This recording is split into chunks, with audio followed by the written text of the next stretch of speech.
আসসালামু আলাইকুম সবাইকে। আজকে আমি হাতার এই সুন্দর ডিজাইনটি আপনাদের সাথে শেয়ার করব। তো প্রথমে এখানে আমি হাতা কেটে নিয়েছি এবং দুই পাটে হাতা নিয়ে নিয়েছি। এবার মাঝ বরাবর আমি একটি ভাঁজ করে দিব। তো এখানে আমি মাঝ বরাবর ভাঁজ করে দিয়েছি। এবার এখান থেকে ধরে 1 ইঞ্চি মাপ নিয়ে এখানে মার্ক করে দিচ্ছি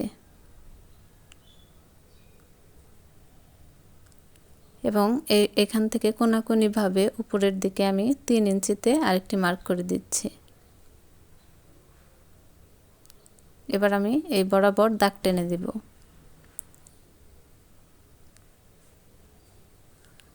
তো দাগ টেনে নিয়েছি, আমি এখন এটি কেটে নিচ্ছি।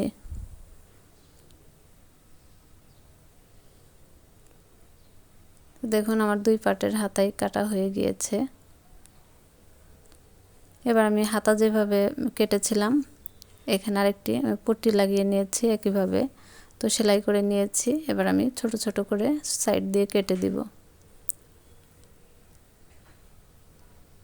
এবং এটিকে উল্টিয়ে নিচ্ছি।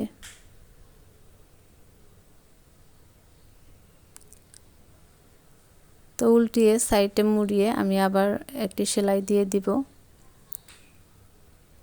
তো দুটি হাতায় আমি একইভাবে করে নেব। এবার নিচের দিকে আমি এক কালার কাপড় নিয়ে নিয়েছি 3.5 ইঞ্চি। তো 3.5 ইঞ্চিকে আবার আমি আরেকটি ভাঁজ দিয়ে এভাবে এক সাইডে ভেঙে তারপর এটির উপর বসিয়ে সেলাই করে দিব। তো এবার আবার আমি সেলাইটি করে নেব। তো আমি দুটি হাতায় সেলাই করে নিয়েছি। এখানে আমি কুচি দিয়ে দিব সুই সুতা দিয়ে এবং পাইপিং তৈরি করে নেব। তার জন্য আমি এরকম কাপড় নিয়ে নিয়েছি এবং এই পাশ দিয়ে সেলাই করে দিব। সেলাই করে উল্টে নেব। তো আমি সেলাই করে নিয়েছি এবং একটু বড় ফিতাও করে নিয়েছি। এবার আমি এটি কিভাবে উল্টে নেব সেটি আপনাদের সাথে দেখাবো। তো একটি সেফটি পিনের সাহায্যে আমি এটিকে গেঁথে ভিতরের দিকে ঢুকিয়ে দিচ্ছি এবং অপর সাইড দিয়ে বের করে নিচ্ছি।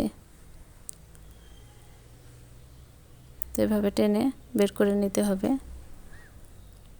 দেখুন গোল একটি পাইপিং তৈরি হয়ে গেল। এবার আমি হাতার মাঝ বরাবর এভাবে মার্ক করে নেব।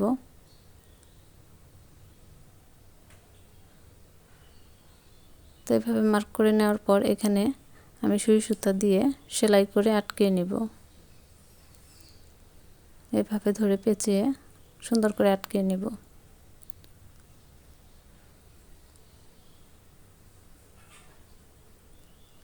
এবং এর মাঝখানে আমি পাইপিংটি বসিয়ে দিব।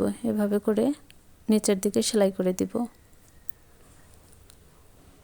এবার যে ফাঁকা যে অংশটি আছে এখানে আমি 1/2 ইঞ্চি করে মার্ক করে নেব এবং পাইপিং বসিয়ে দিব।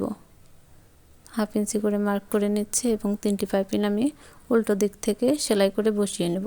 তো এভাবে করে পিছন দিক থেকে সেলাই করে নেব।